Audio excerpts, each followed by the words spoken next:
Hello, I'm Robin Gibson, and this is the Harvard House Money Morsel.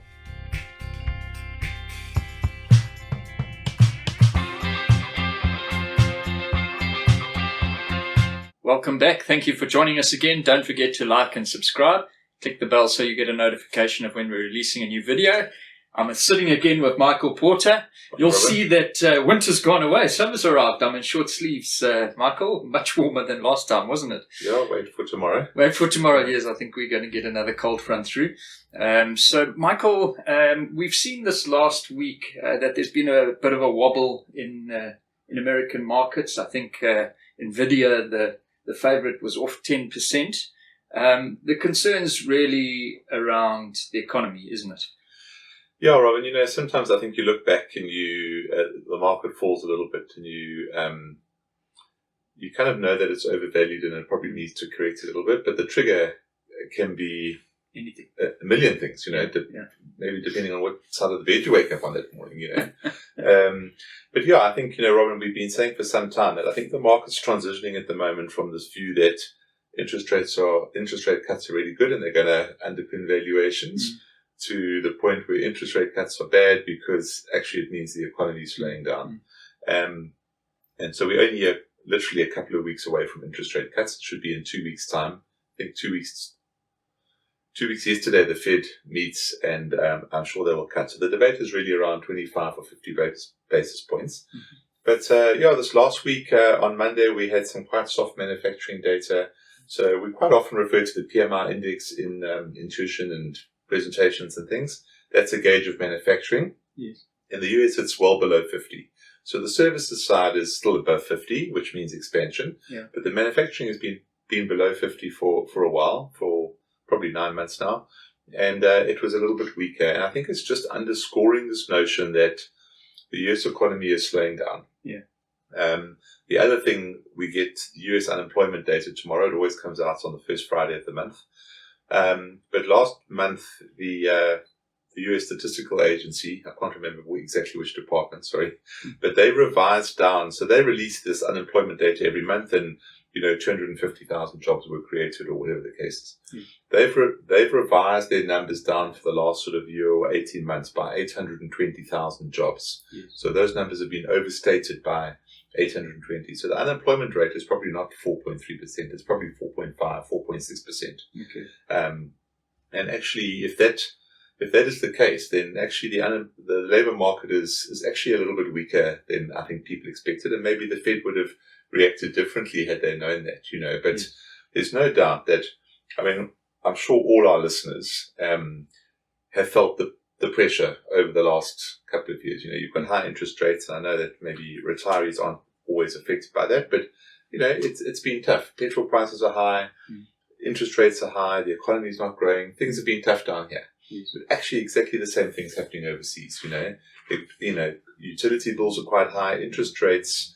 I was just saying to somebody yesterday, Robin, if you're probably 40 in the US, you've never had interest rates this high. So you've got quite a whole generation problem. Maybe it is. Yeah. Don't know how long generations last for. Yeah. But if you bought your first house at 25, 27, 15 years ago, you've never had an interest rate environment like this. And you're just not prepared for it. I don't think you even understand what interest rates can do and how much it sucks out of money. We often joke about 1998. We were all in the market buying our first homes 27, 28 years ago, and interest rates went to 25%. Yes. And it was a bleak couple of months. It didn't stay there very long, thank goodness. But, we felt the pain. And I think Americans are feeling that same environment at the moment where it's just, this is not how it used to be, And so, I think things are just slowing down. So, markets are wobble. And I think when you have the situation where, there's a transition, if you get some bad news, then it gets punished. Yes. Good news is not necessarily always rewarded, but bad news is thumped, And so NVIDIA comes out with one or two things. I think there's a little question around, no one's questioning AI and the benefits of it and how it's going, but these companies are overvalued, and we've said that for a long time. Yes. So when you're overvalued and you just release the tiniest bit of bad news and sentiment is just a little bit fragile, or your team lost on the weekend and you haven't woken up in a good mood, yeah, this gets done. Absolutely. Markets are not rational, as they say. No. Michael, the other thing that kind of has been on our horizon is the inverted yield curve, the 10-year versus the 2-year in America.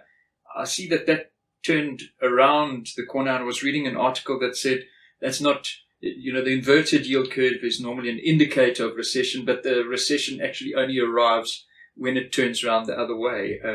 I don't know, if you'd like to comment on that a bit. Yeah, where's Villiers when I need him? Yeah. But yeah, Robin, so basically if you think about the yield curve, it's basically the 2-year rate minus, the 10-year rate. Yes. So the 2-year rate was quite anchored to where the actual Fed funds rate is, because that's the very short end, and that's where short-term interest rates are, and that's 5.25%. Yes. Obviously, when you have the long end of the curve, if the market's not particularly worried about inflation, then the long end can sort of drift down. And 10-year rates did get up to 5.5% in the US, but they're now down at 4.5% again, as people are confident that the rate cycle. But so the market moves ahead of the Fed. So the market's already starting to price in interest rate cuts and things like that, and the yield curve shifts. Yes. But that initial point is anchored because that's where what the Fed does. Yes. So that doesn't move. Yes. So yes, as they start to drop rates, the yield curve does then shift to a more normalized positive curve. So you get rewarded for more at a higher yield the longer you go out. But yes, Robin, I think there's another sort of thing where you don't want to start buying equities when interest rates start getting cut, because the reason why you're cutting is because the economy needs a boost. Yes. You almost want to buy equities when the last interest rate cut comes through, because that's when the impact is starting to be felt and the economy is starting to accelerate again. Yeah. So I mean, we've been saying for quite a long time that I think the US is in for a tricky time. It's not to say that every single US company is bad or everything like that, but just at the margin, it's we've had tough times, and you look around the world and you think, oh, we're the only ones having tough times. It's actually not like that. There's some tough times. I mean, tough times in China, tough times in the US, in Europe. Everybody's actually feeling the same sort of things. I mean, in England, Labour has taken away some of these government support for energy prices and things like that. I mean, they're looking at a substantial increase in energy prices going into the end of the year, especially for retirees. Yeah. And, Sky News is filled with people who think they're going to freeze to death this winter because they can't afford their utility bills. So, Michael, I mean, on that note, I think it's really great to be at the southern tip of Africa. Mild climate. Not only do the economics look a little better, but we have a real summer down here. Michael, thanks for giving us those insights. Pleasure. Thank you for joining us. Don't forget to like and subscribe, and we'll see you next time. Bye-bye.